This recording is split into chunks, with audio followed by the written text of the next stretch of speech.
Hello, welcome to the Breakthrough Hiring Show. I'm your host, James Mackey. Thank you for joining us today. We are joined by Chuck Frydenborg. Chuck, thank you for joining me. James, thank you. I appreciate the opportunity. Really happy to have you here. Before we jump into it, could you share a little bit about yourself? Yeah, I'd be happy to. Really started my career in sales. I started as an individual contributor way back when in the late 90s at Gartner and had a lot of success and followed that logical progression from being an individual contributor to sales leadership. Over the years at Gartner, wonderful tenure there, had the opportunity to run larger teams and chase bigger numbers. Eventually left Gartner, went to Rosetta Stone to build out for them what was going to be a division of the company selling into corporations. Up until then, they had sold into government and higher ed and K through 12.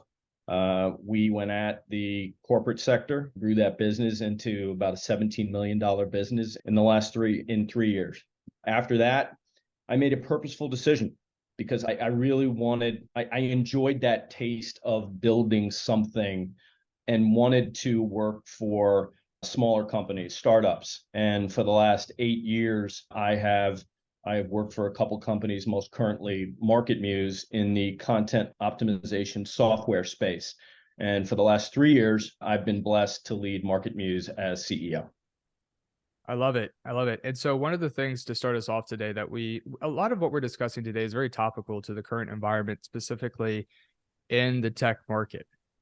We are seeing a lot of conversations around everything from retention to essentially a mindset shift in terms of how to think about success in this market, how to be successful in this market, balancing cash, keeping a productive team in place, hitting goals, and getting even more so into culture. How do you retain and keep the culture strong as well when you're hitting challenges such as layoffs? These are things that a lot of executives are thinking through, and there really are no easy answers. And I think on this call, we want to provide a playbook.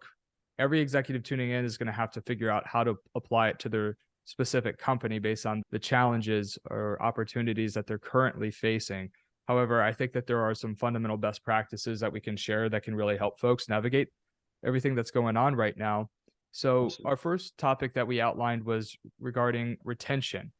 And I would really love to get your thoughts on, as a startup leader, CEO of a startup growth stage, a growing startup right now, over the past year or so, how have you focused on retaining your best folks, keeping them engaged? Again, particularly considering the challenges that we're seeing in the tech market right now, holistically, right? What are your thoughts towards retention with your team? It's a great question. And I think you used the phrase a couple moments ago about how you think about retention in this quote unquote market. The market that we're in is one that demands really relentless adjustment. I think into my tenure at MarketMuse, when my first couple of years here, we were growing at 50% plus each year. And at that point, when you're talking about retention, you're able to, as a startup, you're able to pay a bit less than market because you're selling the vision of the continued aggressive growth into the company and that eventual mythical exit. Hopefully not completely mythical, but you know what I'm saying. Then the pandemic popped. And we went from aggressive year over year growth to burning much more cash, actually experiencing declining revenues. And for the purposes of that shared vision that I talked about before, valuations that for startups and VCs and private equity firms have absolutely cratered, right? So now you've got to sell a different vision. Right? The vision can't be, let's just keep buckling down because at the end of the road, there's this wonderful path. Because that wonderful path, that vision is really hard to see at times. So we went through a period where, in full transparency, we had a lot of folks that were like, yeah, the reason that I joined is really no longer here, and they're gone. And what we had to do, me as the leader of the company and also my leadership team, because they are incredibly impactful, I'd say in many ways as impactful as me, you have to adopt a policy of just radical candor, of trying to articulate, hey, this is where we are. The reality of our circumstance dictates that we operate this way. This is the plan. And if we execute on this plan effectively, this is where it can take us. And this is what that can mean to you. And after going through a really rough period of attrition during that great resignation period last year into early 2023, I'm happy that we have stabilized. We have not had any what I would call regrettable departures since really the end of March. Knock on wood, but we feel like we retained trust with the candor that we shared with our associates. We were transparent about the plan. We made our associates a part of that plan that we set out to execute. And it's early stage. It's only been 1.5 quarters since then, but the plan is working and people are buying it. Yeah, I think the fundamentally, like if you look before attrition, you get into employee engagement, and it gets back to the fundamental belief in the company and the vision and these types of things. And I think to some extent, when as a company pivots, right, and evolves to meet whatever demands that the current market is placing on the company, to some extent, there's going to be unavoidable churn because the plan that you developed isn't necessarily going to be aligned either with the skill set or the desire of employees. So to some extent, it might be unavoidable. And to some extent, maybe it's better for folks to leave if they aren't aligned with the direction that the company needs to go in. Then there's the folks that maybe there's a middle ground. Maybe they have the right skill set, and with the right level of radical transparency, they'll be bought into the company again. Like one of the things that I've been thinking a lot about lately, not as even in terms of leading a company, but for all of us, like this is just a shared human experience, in my opinion. When there's a tough time, it makes you consider how much something matters to you, and it makes you evaluate it and determine, is this still important enough for me to pursue? And I think it's like that's what's why we need corrections and why we actually need struggle in areas of our life. It doesn't matter. I'm not just talking about business. I'm talking about everywhere. Sure. When you hit some kind of hard time, it makes you think about your values, who you are as a person, who you want to become, and you either double down on something because it's still aligned with who you want to become, or you walk away from it. And so I think it's actually when you hit a hard time, it's an opportunity to recommit and to get people to think about recommitting. And again, not everybody is going to, and that's okay. And other people's, if we do what you're saying, the radical candor, you can get the right people who are aligned with that to recommit and double down. And I think that's essentially what we're talking about here. Yeah. Let's get those folks that there was that spark, that fire that they wanted to come on board, and let's figure out how to keep that going and double down on that with the right people. I've been giving this a lot of time because we're all in this boat together. Some companies more than others, probably. My company as a contract recruiting, embedded recruiting RPO firm, doing hiring specifically or mostly for the tech industry, we've gotten hit very hard, right? A lot of our partners on the recruiting tech side have gotten hit very hard. And so these are conversations that I'm having quite often. And it's, the more time I have to reflect, and given the fact that we've seen this kind of correction for the past year, it wasn't like COVID where it was like down 3 months and then we started seeing growth again. We've had time to really think about this. And so, yeah, it's an interesting conversation. This is just where my head's been at the whole thing. No, I agree with so much of what you said, and what it triggered in my mind is something that I try to be very cognizant of. And I alluded to the fact that I moved into this role 3 years ago. Up until then at MarketMuse, I had been leading sales and then leading revenue. And when I moved into the CEO role, I had one of my mentors say, Chuck, the thing you have to keep top of mind all the time is that people will always be watching you now. And that's not some voyeuristic thing. It's about they are looking to you to see how you are going to behave and how you are going to react. Something as seemingly minor as that when you're in a Zoom call, and you have a bunch of people on there, are you engaged and present, or are you multitasking? Because if you're doing that, then it's okay for everybody else to do it. Let's shift that example then over to values. Every place I've worked, I'm sure it's the same thing for you. Companies talk about values and they talk about they have this great culture. And then the first time the business is stressed, the first time something goes sideways, you often see that those values are compromised. All right. So when you're in a situation like this where, and we're talking about retention, the most important thing is trust. If your associates see you blink, if they see you behave in a way which isn't consistent with the values that you've articulated and that you've demanded of them, your credibility is shot.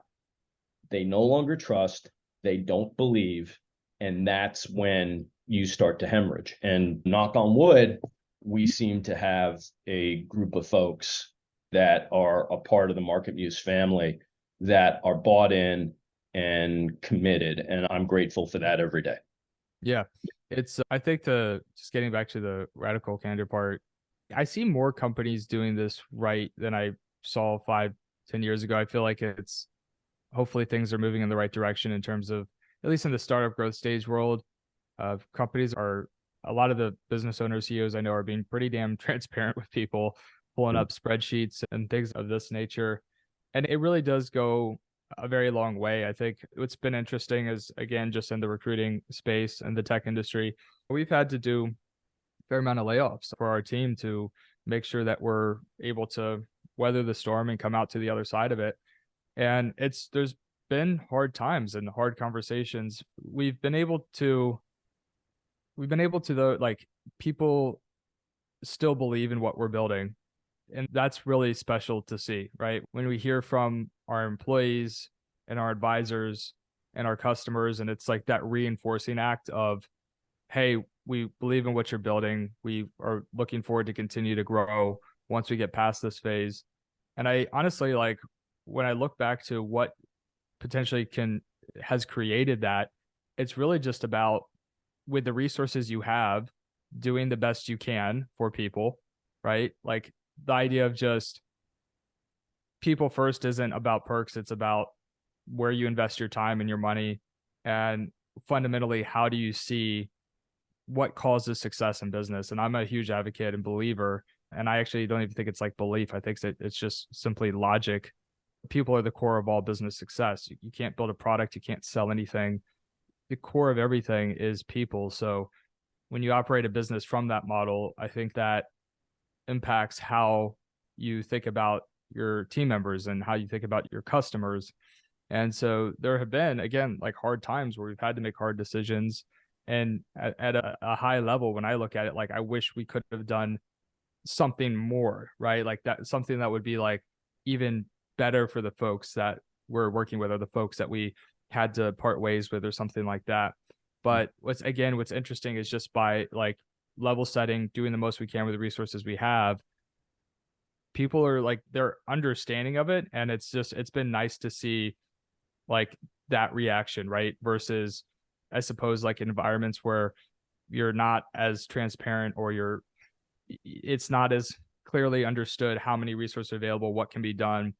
People might have a different feeling, right? If they're continuing with you or if they're laid off or whatnot. But it's been interesting. It's been actually silver lining to the market over the past year has been really seeing how our whole little ecosystem around the business has maintained, like,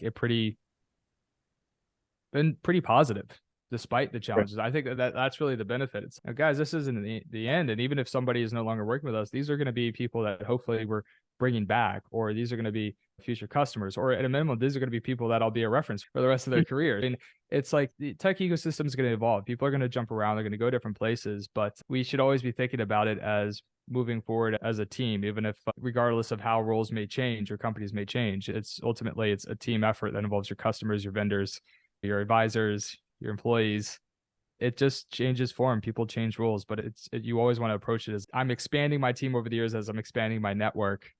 And we want to move forward in such a way that is going to empower all of these folks to be better off. And I think that that impacts retention and culture too, right? Just having that mindset. I think there's a couple of pillars that of having that culture and retaining that trust that bear being emphasized, because it's something we're living through right now.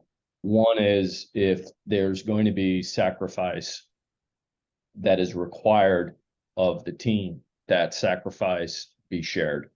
So in our example, we did a top-down 15% salary cut because we, being a VC funded company, that given the impact of our business from the pandemic and given some of the business results that came out of that, we were not in a position to get a raise done. At least we couldn't get a raise done where the cost of the money wasn't crippling. So we made a decision to make the transition from VC funded to bootstrapped. And that meant, going back to last year, that meant letting a bunch of people go. And that meant taking every bit of cost we could out of the business. And that salary cut was unfortunately a component of that. But the second half of it, which I think is equally important, is that you ensure that the success of the company and the perceived success your individual associates have are aligned, right? Because you don't want to, as a CEO, get in front of the company and say, hey, we just had, and these are real data points, Q2, we just had a great turnaround quarter for our company. We had we experienced 10% overall ARR growth in Q2, and we turned the first profitable quarter in the company's history. But oh, by the way, I'm going to keep you going on that 15% base salary cut. We didn't get rid of it because that would not have been prudent, but we cut it in half. Yeah. So, it was explained, hey, this is the success we've had. It's due to your contributions. So this is what we're doing as a result. And then being proactive in saying, I know you'd like me to say, we're going to have this go away, but we can't yet. And this is why. But let's have another successful Q3. And Q3 is looking a lot like Q2 for us. And then we'll be able to get rid of the salary reduction. Yeah. And this actually brings up a point where you're talking about successes and then also remaining challenges in the business. And hopefully you're in a situation where the challenges are getting a little bit better based on the wins. One of the things that's been really an interesting development for me as a CEO has been balancing those wins with the reality of a P&L and sharing that because it's really interesting right now. Like, we're getting so many amazing strategic wins in the business. We set up a board of advisors, and our board is freaking stacked with incredibly bright people who have the exact experience that we need to build this company to be the number one category leading embedded recruiting company in the tech industry. We are very well positioned with the connections and the expertise that we are receiving. And then also with this show, we are striking incredible partnerships, bringing on an incredible caliber of guests on a consistent basis. We struck a partnership deal with Greenhouse. Daniel Chait, the co-founder and CEO, is running a quarterly episode, inviting on guests. We're now looking to replicate that with other category leading recruiting and HR tech companies. So there are all these incredible strategic wins that are going to enable us to explode with growth when we're coming out of this correction. And it's like these wins are coming in every week or two, but they're not the wins that, like, the short-term wins that we need to grow the business or to be thriving as a business in the short term. And so it's been very interesting to toe that line where I want to share the wins so folks know, again, like, how their work is paying off. Hey, we heard from this customer, they absolutely love us, right? They're not going to continue because they don't need to hire, but they are absolutely thrilled with the work that you're doing. We're getting this strategic win and people get really excited. And then it's like, to be very clear, we are doing all these great things, but they do not solve our short-term problems in the business. And we are not out of the woods yet. This is our plan to do so. We're going to continue on these long-term things. Here are some shorter-term impact things, but it's like you want to share the win so people feel really proud. And then you also want to share like the vision of the future. And then it's also, but you have to counterbalance, you have to make sure that they still understand the reality of the present day. And so that's been something I feel like I've had to fine tune as a leader over the past year, because I want them to be excited, but I also don't want them to think, oh shit, it sounds like everything's great now. It's no. So it's just communicating that very carefully has been a lesson that I feel is an evolution as who I'm becoming as a leader. That is I feel like it sounds simple, but it took some fine tuning on my part to get that right. A lot of simple things are really hard.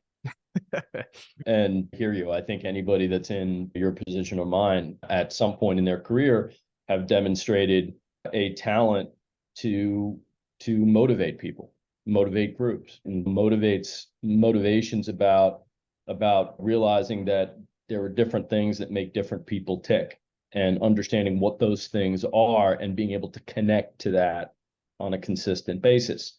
But that can't happen at the exclusion of pragmatism.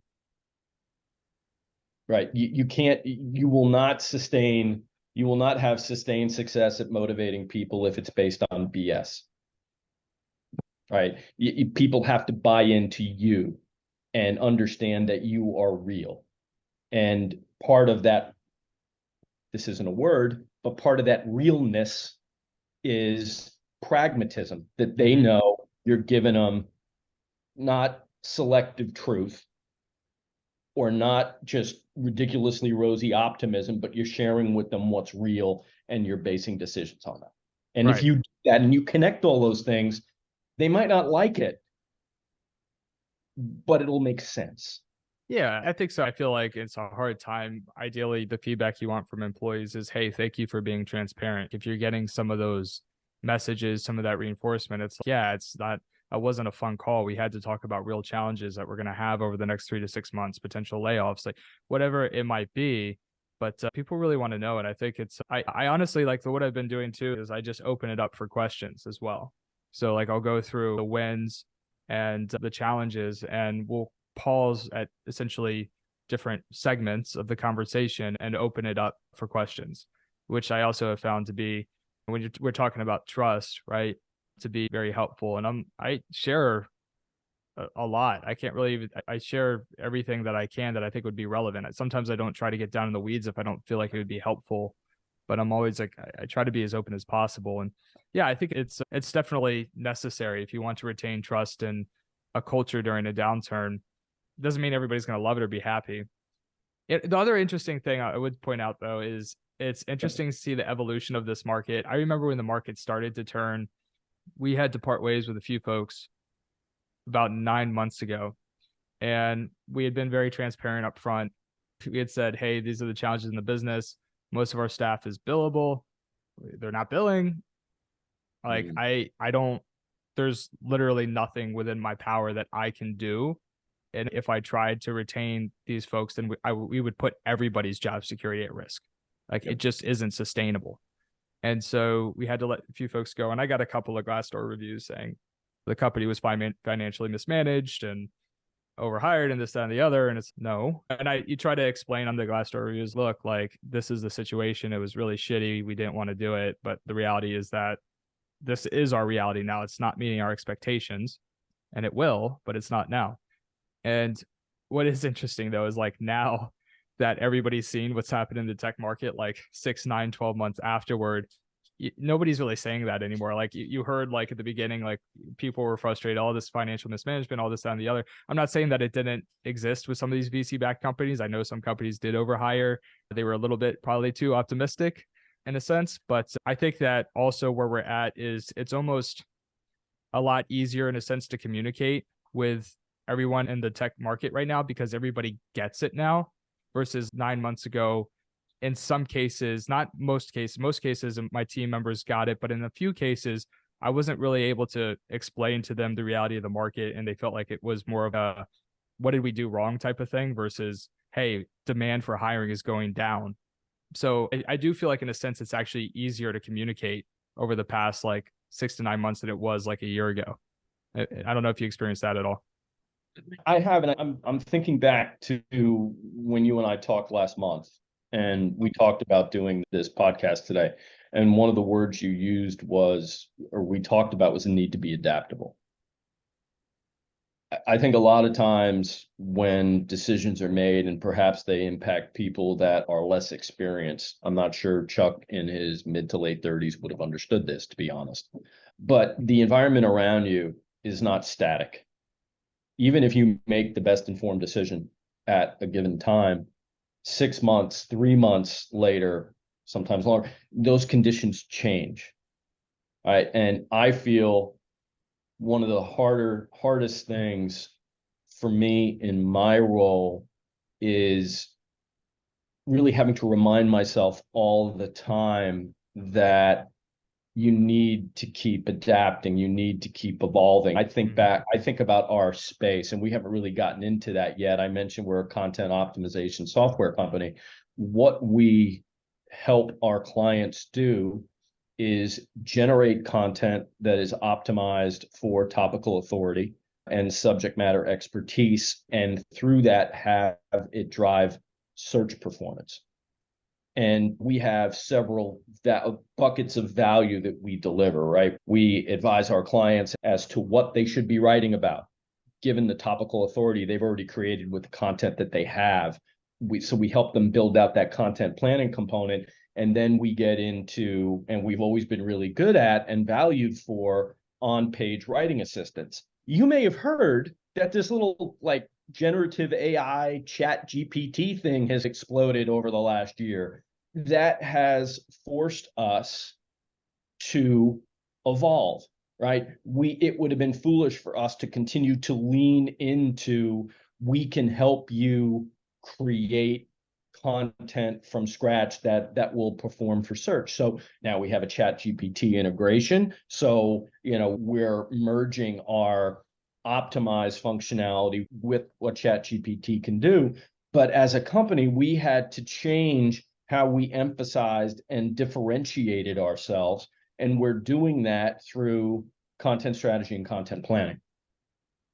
Because the generative AI thing is going to continue to jump, and it's only going to accelerate. So us putting our chips in the table of, hey, we'll help you write great content, didn't feel really prudent, right? So now it's, since you've already got all this stuff, what we're focused on is we're gonna help you through content planning, deciding what to write. We're gonna give your writers prompt engineering guidance to help them understand what they should be focused on. And I'm sorry, I've gone on a little longer here than I would have liked, but that having to respond to your external conditions, whether they are market conditions, competitive conditions, fiscal conditions, cash conditions, if you as a CEO hesitate on those things, if every time you're making your move, you're making it a month or two late, you're failing your company. And to me, that is the hardest part of the job right now, given everything that's going on around us. I agree. So our chairman of our advisory board, that's basically a huge part of his advice, particularly leading in a downturn, is adaptability fast. And I think the hardest part of that science is making impactful changes quickly without having a misstep that could somehow further harm the business. And we can't expect to be perfect, but we have to try to get it right and make like the way I would see it is like in a downturn, 1 to 3 strategic decisions, like just a few impactful decisions to adapt to our environment and get them right. And I feel like that's really what I learned from him. And he had built and scaled an incredibly successful business and sold one. And he was basically just, okay, for my business as a services company, he was like, look, you got a couple levers here. One, open up your pricing model. You offer this pricing engagement, offer this and that as well to give people flexibility depending on how they want to engage. Then one of our other advisors was like, look at offering something in return for longer term engagements. It was like basic stuff, but it was like a few key initiatives, opening up pricing models, work with your best customers, see what you can do to lock in longer term engagements. And then from there, what can you be doing to open up additional revenue channels or leveraging relationships or whatever it might be. But, it was like a handful of things, but the speed to move fast or the ability to move fast on changes is something that I think really benefited my advisor, the guy who built and sold a company. Like during COVID, he was also in my space, right? And better recruiting. And so he had to drastically change his model very quickly to make sure that his team could survive that. And so like within 2 weeks, he had rolled out 2 other different pricing engagement models for his customers. And I was like, damn, that's really fast. I'd be worried about doing that so quickly. And granted, he has a ton of experience, right? So maybe that's what makes it easier too. But I think being adaptable, it doesn't have to be like changing everything in your business, but what are like a couple high leverage things you can do that you can be reasonably confident are the right thing to do, and can you do it fast? I think it's really important. Yeah, I agree. I think it's finding that balance, right? We keep using the word adaptable. That's great. What you don't want to be doing though is chasing every bright new shining object, or Yeah. be a dog that's just, oh, there's a squirrel. Oh, there's a squirrel. And being thoughtful while being quick. And if you can, being thoughtful, researching, Yeah. use data to inform that decision and then making it. But yeah, it's a constant battle between rigor and speed. The other challenging part too is when we talk about adaptability and changing is what you just said about not chasing the shiny new object. To slow down, to dive into that a little bit deeper, is you want to adapt, but you don't want to do something that's going to spread your attention too thin to where you're unable to execute because you're like fighting on multiple fronts. And so a perfect example for us, and some people might relate to this, is okay, a lot of our customers are in tech is hurting. What do we think about expanding into real estate companies, manufacturing, different industries? And then it's this hard decision about, okay, most of our relationships are in tech, right? So we can either double down on our customers, on retention, building out relationships, fighting for business there, or we could take some of that energy and invest it in other industries, some of which might be easier to break into, like real estate for us. Like we've gotten several clients in the real estate, doesn't require a lot of specialization expertise. So it wasn't like, because it's doing well, we actually, I think, got 1 or 2 inbounds, right? And then we leverage those to get referrals. And they don't get on the call with us. Could you tell us about the past 10 real estate companies you helped hire for, right? But on the other hand, then you look at like manufacturing. It's very specialized. The first thing they're going to ask you at a call is, what manufacturing roles have you worked on? What companies have you worked with? They're really diving into your track record because it's a different type of recruiting. And so for me as a CEO, it's like what I decided, I don't know if it's the right or wrong answer, but it was like, we do not have the time. I feel like the resources required for us to get into manufacturing would probably be a bigger distraction. And I think it's just going to be a waste of resources as opposed to doubling down on our customer base. Now, I don't even know still if that was necessarily the right way to approach it, but those are the challenges too. It's like adaptability, but also how do you stay laser focused on what's going to get you through a tight market? Yeah, where are you most likely going to win? Using your example, right? You mentioned relationships. It's relationships, it's experience, and it's brand recognition or expertise. Relationships, expertise, brand recognition. If you have to build all 3 of those, if you're trying to answer the question of where are we most likely to win, you probably answered your own question. There's a phrase that I love. It's just keep the main thing the main thing. Yeah, I agree. And I was last year, I was at a conference and I spoke with a CEO of a really successful contingent fee recruiting agency, the type where they give you a candidate, then you pay them a fee afterward. And she basically was like, she wasn't going to do anything outside of tech. She was like, this is what I know. We're going to dive into understanding our customers more. And I think in some ways, maybe you do potentially take a hit. Like I have a competitor that actually has a has a lot of relationship in tech, also has a lot of relationships in manufacturing. And I think they have weathered the storm probably better than a lot of the other companies in my space.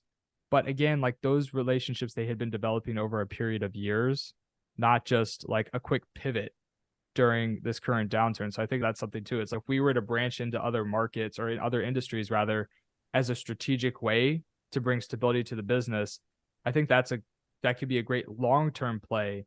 But as a short-term bringing in cash motion, that's where I feel like there was the disconnect. Like, I don't think it's the right time to do that. And I'm listening to what you saying, and I agree with all of it. And I'm applying it in my mind. I'm applying it to our world, and it was something our ICP hasn't changed, but we need to do a better job of getting quicker to value.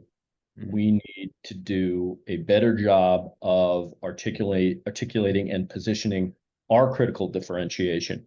And we need to service our clients a hell of a lot better than we have before. So what it comes down to is there is stuff going on around us, just like you mentioned.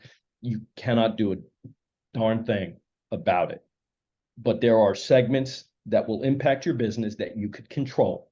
And so lean in there. Yeah. It's all in the nuance. I feel like success is all in the freaking nuance, man.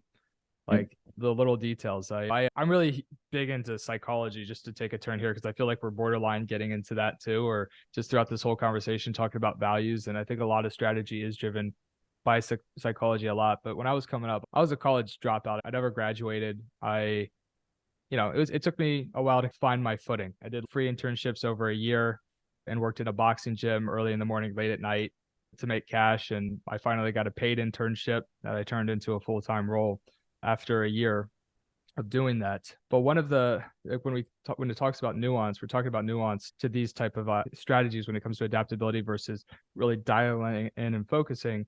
One of the things it reminds me of is like the old Tony Robbins stuff, where he talks about the difference between being great and being outstanding. And what I really love about the lesson that he was teaching is outstanding is only 2 millimeters higher than being great, but all the rewards goes to the person who's outstanding. And I feel like the majority of what I am doing now is like, where's that 2 millimeter gain? How can we go from being great to being the best? And it all comes down to, I think, making fewer decisions really well and getting the things that we're talking about, getting them right, thinking logically, unemotionally, really understanding our customers. And then for me too, it's like surrounding ourselves with the best advisors. There's getting back to that great versus outstanding. That holds true for our advisors too, right? Like having the best advisor is significantly, exponentially more valuable than having a great advisor. Like when we're thinking about who we surround ourselves with, and it doesn't matter if it's like we're hiring for our own people or advisors, it's don't come up with a huge list of hundreds of people. If you can pinpoint, this is the person that has the absolute best expertise to help us make that 2 millimeter shift from great to outstanding and get the nuance that we need to adapt in the right way to take advantage of the market that we're in. I think again, this is a lot of my headspace is just like right in that little bit of nuance. James, I'm smiling a little bit just because our backgrounds are somewhat similar. I did graduate from college, but it was the greatest 6-7 years of my life. I love that. Because I had no idea what I wanted to do when I grew up. And we're talking about radical candor. It took me a lot longer to grow up than I think it maybe took a lot of the people I saw around me at the time. But when you start talking about the difference between good or great and outstanding, I think that experience informs me to this day, because I went through way too many years where I settled for good enough, where I didn't challenge myself to do the very best that I could do, and I paid for it. And you get to a point where, at least I don't want to put words in your mouth, but for me, as things started clicking and I realized how much ground I had to make up to be what I wanted to be and have the life I wanted to have, that I just dove in and immersed myself for years to be that person I felt I could be. And I don't mean money. I don't mean just money. I don't mean just career. I don't mean just behaviorally. Being the best husband, the best dad, the best friend that I could be, and just no longer giving myself an out, no longer accepting the excuses. And that experience I feel like it gives me this perspective now that makes me a more effective leader, a better person than I've ever been. And it is a journey that will never stop. Yeah, I think you really have to look at, for any type of meaningful success in life, business, you have to really try to have a vision or an idea for what the absolute best looks like. If you find that in an advisor, or if you find that in your own leveraging your own values and whatever would make you feel like you're at the top of your game, then that's also a really important way to look at it too. I don't think enough people like, I think more people should give more focus, I should say, to really trying to get clear about what the absolute best looks like, Yeah. and so that they know exactly the behavior that they want to model. Last thing I'll just say, as I was speaking with a bunch of interns the other day, and they were looking for advice on like their careers and finding jobs. And like my strategy, like everybody was like, they were focusing on resume optimization and all this kind of stuff. And I'm like, look, you're at a special age in your life where people actually want to help you. When you have 5-10 years of experience, you're just going to be another guy or gal that's reaching out asking for something, and people aren't going to get back to you quite as much. And so right now, this is the time to build your network. They're talking about reaching out to recruiters. I'm like, no, reach out to the CEOs of the top most relevant 100 companies in your space. Reach out to them, just say, hey, I'm expanding my network. I'm just trying to, at the beginning of my career, whatever. Don't even make an ask, but they're going to be a lot more willing to talk to you now versus when you're 5 years in, believe it or not. And then get mentors from that space. Learn from the very best. Don't shoot for the middle. Don't try to find the manager of engineering. That's great. It's just that they're still on their path to becoming the best that they can be in their career. Find the folks at the very top. Get a vision and know exactly what the absolute best looks like, and learn from those people. And I think that whether it's, again, us coming up with a vision for ourselves or leveraging people, it's like we have to think of what is the ideal situation, the ideal outcome, and work from that place versus like, how do we, getting incrementally better is good in terms of progress. But when we think about our, like, who we want to become, I feel like it's important to have the end in mind. Now that might change, right? We might decide that, hey, I want to become something else, but we should have that clear vision of what outstanding looks like. And I think, and I know we're about out of time, but the last thing I'll add is I think the foundation of everything you just said is the gift of introspection, of looking in the mirror and seeing what's really there, not what you want to see. All right. We all have strengths. We all have tons of stuff to work on. That's okay. But you can't fix it unless you embrace it, acknowledge it. And that can be applied to you. That could be applied to the project you did. That could be applied to the deal you just worked on, or how you have managed a relationship. But looking at it and going, are there things I should be doing better here? And what are they? And then acting on it. I just think that it's something I test for all the time in interviews, because if I'm talking to somebody and everything that's bad that's happened to them in their lives is somebody else's fault, and every time something good happens, they're patting themselves on the back, that's a person I'm staying away from. Oh, I totally agree, man. 100% on that. Look, Chuck, this has been a lot of fun. Thank you for joining me today. No, it's been wonderful. We went a lot of directions I don't know that I expected at the outset of the call, but I really enjoyed it, and I hope everybody that was listening to it did as well. Yeah, this was a great episode. So everybody tuning in, thank you so much for joining us, and we will see you next time. Take care.